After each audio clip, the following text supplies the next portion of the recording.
And so how could an accident like this happen? Local 6's Donald Forbes is digging through those backup plans, investigating what could cause this system full of fail-safes to actually fail. He continues our team coverage.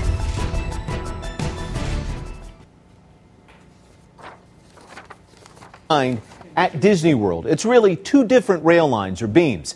One completes a loop all the way around the Magic Kingdom to the Contemporary, back around to the Grand Floridian. Now, the other beam runs from Epcot up north through this small circle here. And that is where the accident happened, somewhere just before or after this station right here. Now, I've talked with several experts and Disney sources, witnesses, and former drivers. Here's one of the theories as to what happened.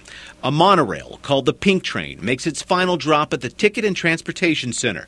The operator is then told to pull forward around this big loop and get ready to transfer tracks to the Magic Kingdom beam via this spur. Pink will have to go into reverse to do this. Meanwhile, the purple train, which we know had 6 people on board, is nearby at the transportation center. And this is where the investigation will focus. For some reason, either through mechanical malfunction or human error, the track switch doesn't work. So Pink, going backwards, can't get on the line it's supposed to. But it is on the same line it just came from, the same line where Purple is currently sitting.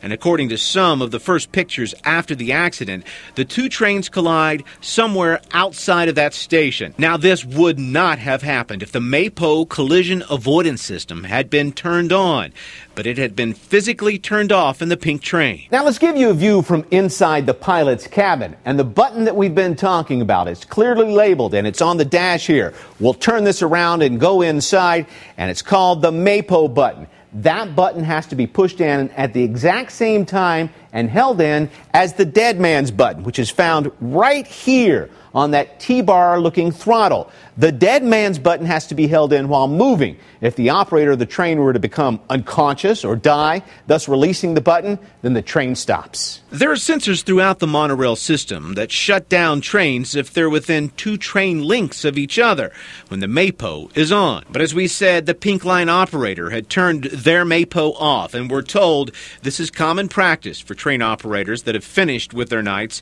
and will be heading back to the train depot. Former monorail operators tell us the trains have intense spotlights located at the front and rear of every train, and that an oncoming train should have been easily spotted. Donald, let's start with Maypo. What does it mean? Well, actually, it means Mary Poppins, and it's short for Mary Poppins because that was a private company owned by Walt Disney and used to manufacture those monorails. Okay, and give us an idea of how fast do these monorails go? You've seen them speed along, and they can go up to 40 miles an hour. And right now, investigators are looking through the black boxes to try to determine the exact speed of those trains that crash. And they do have the black boxes at Disney. They record everything, right? Absolutely. All right, Donald Forbes, thank you for that live report.